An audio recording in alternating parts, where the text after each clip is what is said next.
Le chef du Conseil souverain Abdel Fattah al-Burhan a salué l'initiative du Front révolutionnaire soudanais, le FRS, de mettre fin à la crise politique et de reprendre le processus de transition démocratique suspendu après le coup d'État d'octobre 2021.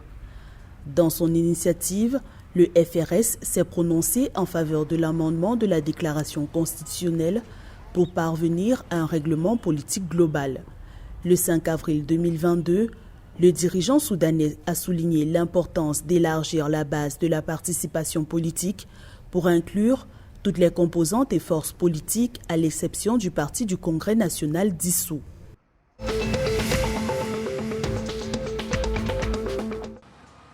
Le service national de renseignement somalien affirme que le président Mohamed Abdullahi Farmajo et le premier ministre Mohamed Hussein Roble sont la cible d'une menace imminente de la part des militants du groupe terroriste Al-Shabaab. Dans un message publié sur leur compte officiel Twitter le 5 avril, les renseignements somaliens ont indiqué que cette opération est diligentée par l'un des principaux leaders de ce groupe.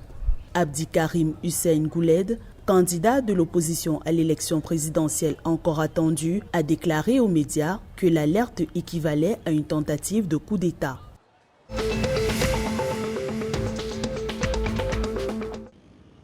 Le Rwanda Development Board a déclaré avoir enregistré des investissements d'une valeur de 3,7 milliards de dollars en 2021 contre 1,3 milliard de dollars en 2020. La croissance a été enregistrée dans des secteurs clés tels que le tourisme, les exportations et la formation. Les nouveaux investissements devraient également créer 48 669 emplois, ce qui représente une augmentation de 97% par rapport à l'année précédente. Le Rwanda vise à créer 214 000 nouveaux emplois à partir d'investissements chaque année dans le cadre de son programme 1,5 million d'emplois d'ici 2024.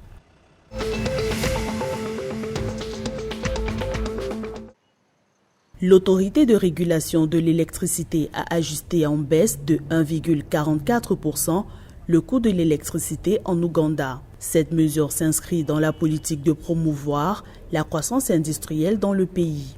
La réduction est principalement soutenue par l'appréciation du taux de change et la croissance du mix énergétique. L'Ouganda a enregistré une hausse de 7,4% de la demande d'électricité entre le quatrième trimestre 2021 et le premier trimestre 2022, passé de 1260,25 gigawattheures à 1353,1 gigawattheures.